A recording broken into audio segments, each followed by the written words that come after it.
उत्तर प्रदेश का ताजा सर्वे फर्रुखाबाद जिलों में हमने कुल सीटों पर सर्वे किया। आपको बता दें 4 सीटों के सर्वे में यहाँ फर्रुखाबाद में 2 सीटें समाजवादी पार्टी और 2 सीटें भारतीय जनता पार्टी को मिलती हुई दिखाई दे रही है। अगला जिला आपके सामने आपको बता दें मुरादाबाद है। मुरादाबाद की कुल हमने 6 सीटों पर सर्वे किया। 3 सीटें भारतीय समाजवादी पार्टी, 2 सीटें भारतीय जनता पार्टी और 1 सीट बहुजन समाजवादी पार्टी को मिलती हुई दिखाई दे रही है।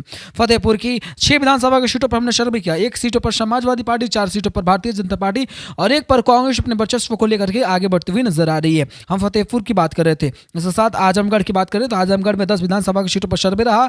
5 सीटों पर समाजवादी पार्टी, 3 सीटों पर भारतीय जनता पार्टी, 1 सीटों पर बहुजन समाजवादी पार्टी और 1 सीटों पर कांग्रेस वर्चस्व को लेकर के आगे बढ़ रहा है। हाथरस की 3 विधानसभा की सीटों पर सर्वे, 2 सीटें समाजवादी पार्टी, 1 सीटें भारतीय जनता पार्टी, जबकि 3 सीटों के सर्वे में तमाम अन्य पार्टियों को 0 सीटों के साथ संतुष्टि करना पड़ रहा है। इसके साथ ही दोस्तों आपको बता दें गाजीपुर की 7 विधानसभा की सीटों पर सर्वे किया। 3 सीटें समाजवादी पार्टी, 3 सीटें भारतीय जनता पार्टी और 1 सीट बहुजन समाजवादी पार्टी को मिलती हुई दिखाई दे रही है। इसके साथ तमाम अन्य पार्टियों को 0 सीटें मिलती हुई दिखाई दे रही है। अलीगढ़ की बात करें तो अलीगढ़ में 4 विधानसभा की सीटों पर राज्य करेगी समाजवादी पार्टी, 2 सीटों पर भारतीय जनता पार्टी, 1 सीटों पर आपको बता दें कि राज करेगी कांग्रेस और 7 सीटों का सर्वे आपके सामने। मैनपुरी की 4 सीटों पर बड़ा सर्वे, 2 सीटों पर आपको बता दें समाजवादी पार्टी, 1 सीटों पर भारतीय जनता पार्टी और 1 सीटों पर कांग्रेस अपने वर्चस्व को लेकर बहुजन समाजवादी लेकर के आगे रहेगी। इसके बाद मिर्जापुर की बात कर लेते हैं। मिर्जापुर में कुल 5 सीटों का सर्वे, 3 सीटें Bharatiya Janata party, 1 seat Samajwadi party और 1 सीटें बहुजन समाजवादी पार्टी के खातों में जाते हुए दिखाई दे रही है, जबकि तमाम अन्य पार्टियों को 0 सीटों के साथ संतुष्टि करना पड़ रहा है। इसके साथ ही दोस्तों अगला जिला आपके सामने रहा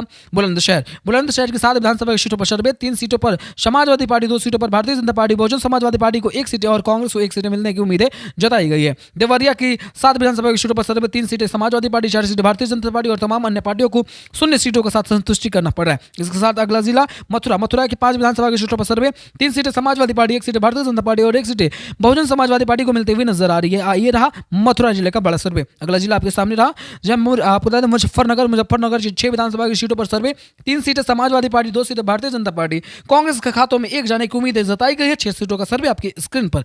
इसके साथ ही दोस्तों समय हो चुका है सहारनपुर के बारे में। यहाँ पर 6 विधानसभा की सीटें, 4 सीटों पर समाजवादी पार्टी, 2 सीटों पर भारतीय जनता पार्टी नजर आ रही है। इसके साथ ही दोस्तों बदायूं के 6 विधानसभा की सीटों पर सर्वे, 4 पर समाजवादी पार्टी, 2 पर भारतीय जनता पार्टी और अन्य के खातों में 0 सीटें जाने की संभावनाएं दिखाई दे रही है। इसके साथ ही दोस्तों अगला जिला आपके सामने है गाजियाबाद। गाजियाबाद की 5 विधानसभा की सीटों पर इस बार 4 सीटों पर समाजवादी पार्टी, जबकि 1 सीटों पर भारतीय जनता पार्टी और वहीं अन्य सीटों पर अन्य का राज हो सकता है। अगला जिला आपके सामने रहा आगरा में काफ़ी दिक्कतों का सामना किसानों को करना पड़ रहा है। इसके साथ 4 सीटें समाजवादी पार्टी, 3 सीटें भारतीय जनता पार्टी, 1 पर बहुजन समाजवादी पार्टी और 1 पर कांग्रेस वर्चस्व को लेकर के आगे रहेगी। इसके साथ ही दोस्तों अमरोहा की 4 विधानसभा की सीटों पर 1 सीटें समाजवादी पार्टी, 2 सीटें भारतीय जनता पार्टी और 1 सीट बहुजन समाजवादी पार्टी के खातों में जाती हुई दिखाई दे रही है और 1 कांग्रेस के खातों में जाती हुई दिखाई दे रही है।